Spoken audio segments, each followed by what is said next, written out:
يتفرجون يشاهدون الليلة مباراة الأهلي والشبيبة. لما ترجع وتتراجع شعبية مسلسلات رمضان، لما تتراجع شعبيات الأندية الأوروبية في أكبر الدوريات، لا صوت يعلو فوق الصوت لقاء القاهرة هذا المساء. كنترول فضل بطيء الهجمة المرتدة، صارت هجمة مركزة، يلعب كرة وسهلة للدفاع الشبيبة بعيد على محمد ناجي جدو. 19 دقيقة الشوط الأول على ميهوب والبدري حاول يهدي الأمور، هو طالب اللاعبين بعدم الوقوع في تخمينات الماتش، في حساسية المباراة، في إثارة وأهمية الرهان.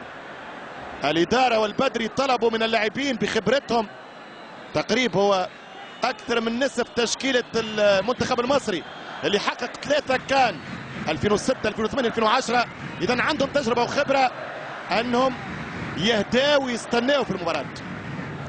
حسن شحاتة كانت له كلمة في اللقاء يقول مباراة ستكون صعبة لكن الهدوء هو سر النجاح. آلين كيجن السويسري قلت في الماتش السابق أنه إضافة كبيرة للإدارة الفنية للجيس كابيلي. شبيبة خطيرة جدا بالمرتدات، ثابتة جدا في الدفاع، واقفة مليح في وسط الميدان، وبالتالي ممكن تحكي ممكن تتكلم على فريق من ماتش الماتش يبهر يقنع يمتع ويتقدم رويدا نحو حلم الشامبيونز ليج.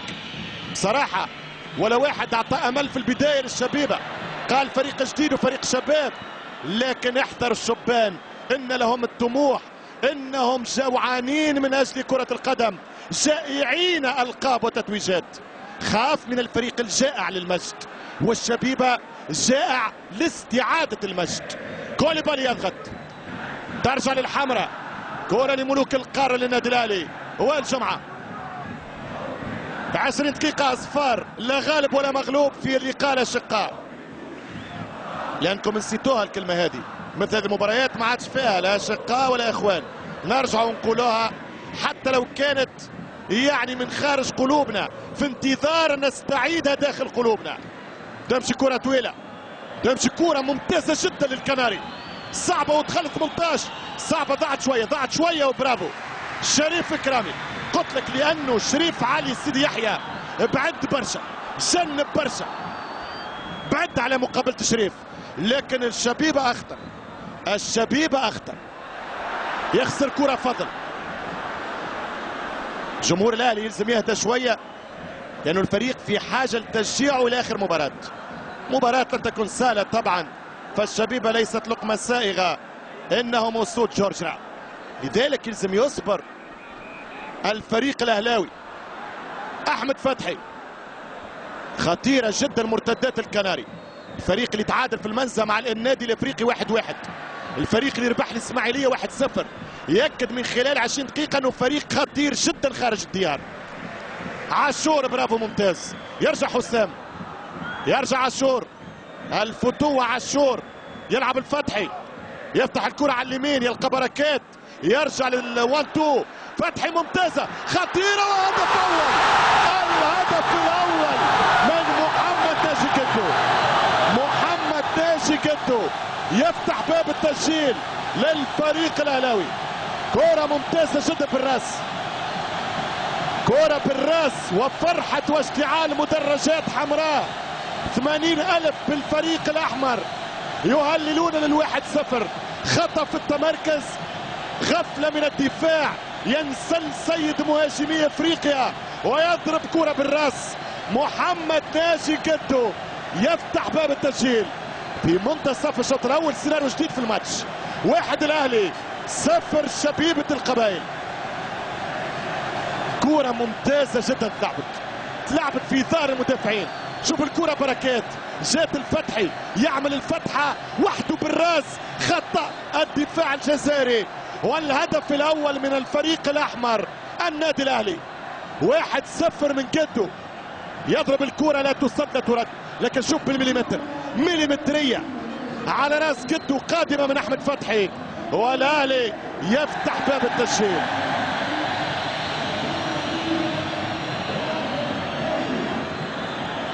صوت الجمهور ما شاء الله تبارك الله قوي جدا، عذرا الزملاء التقنيين ممكن ينقصوا شويه في صوت الانترناشونال. على كل حال في اطار التكامل وما عندنا شيء نخفيوه كل شيء بالمكشوف وبالكاشف. الان يظهر الاهلي القناص والصياد انصاف الفرص والحلول من كرة فتحي لجدو.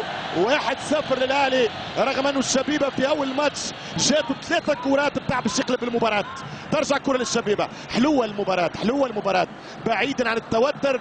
ما فماش احسن منا نلعبوا كوره العرب طبعا على المستوى الاقليمي والقاري. نحكي باش ما نبالغوش، ما نحكيش على الكبارات، ما نحكيش على لاروخا، ما نحكيليش على السلكسيون، على اللي بلو، على سكوادرا سورا، على الاورنج، على السلساو، على راقص التانجو. ما نحكيش على الكبارات. نرجع بس الميدان. يرجع الاهلي عن طريق بركات، يدغدغ بركات. فتحي يناوش وكان مصدر الهدف والسعاده للاهلي القاهري المصري. محمد فضل يمشي بالكره للسيد، معوض للفضل، فاضل كره ويرجع الدفاع للشبيبه. ترجع الكره براسه عوديه. محمد امين عوديه يغسل الكره. وائل جمعه باش يلعب مرتاح النادي الاهلي الان. شريف كرامي لحد الان مباراه ممتازه. تعليمات ما زالت على ميهوب ومن وراء الكوتش البدري اللي قلت في لقاء ذهاب نعاودها اليوم. يعني ورث تركه صعبه جدا، ميراث صعب، ميراث مانويل جوزيه اللي حقق 8 بطولات افريقيه للاهلي، 4 شامبيونز ليج، 4 سوبر كاب، 3 مونديال الانديه مع مركز ثالث تاريخي. يرحم ايامك يا بوتريكا في 2006 ايام استياد لكلوب امريكا ميثيكو. تمشي الكره بالانطلاق، هجوم ومرور، بركات يقاتل على كل كره. الجرينتا من الفريقين، رجال الشبيبه ورجال النادي الاهلي. ترجع الكره فاضل ويربح خطا. برشا صنعه من فاضل اللاعب السابق للدراويش. رغم الخساره اليوم يبقى مدرسه كره.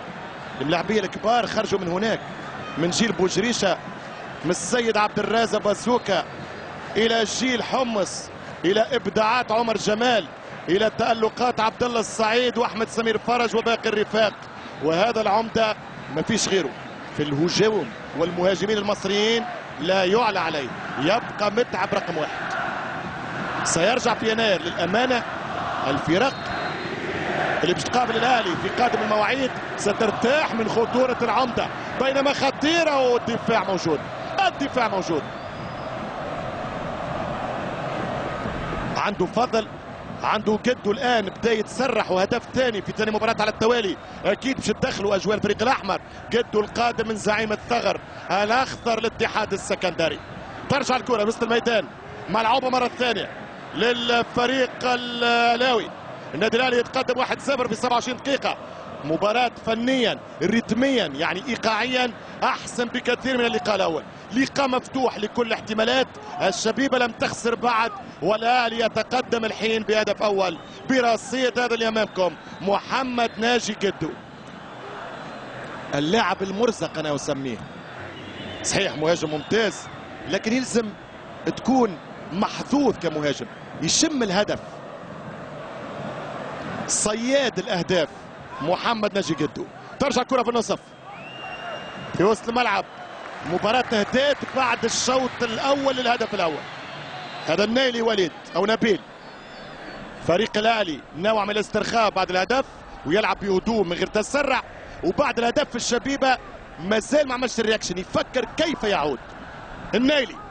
النيلي كرة العوديه، محمد امين عوديه يدخل الدفاع، التغطيه من سيد معوض، تمشي لشريف كرامي. طويله كرة من الشريف لمن الراسيه، ترجع بالراس من رقم 3 علي ريال، لعب بالمحور لاكسيال لفريق الجياسكا. ترجع ممتازه الوان تو ما تمش. ترجع في النصف لانطلاقه ولهجمه، كره لهجوم فريق الشبيبه. على خطه ستعود، بخطه ستلعب، بخطه وخطه سيحلم الفريق الجزائري بكره اخرى وفاول اخر. فاول اخر لشبيبه القبائل. خطا هذه المره على احمد فتحي ومحمد حناشي، هذا اللي يتكلم بيديه بالاشارات هو الرئيس التاريخي للجياسكا من عام 93 في عهده 9 بطولات. هذا هو آلين جيجر على يمين الشاشه، على يسارها محمد حناشي رئيس الجياسكا. كرة خطيرة كرة ملعوبة في 29 دقيقة. 1-0 للنادي الاهلي. المثالي جدو شريف الكرامي يتابع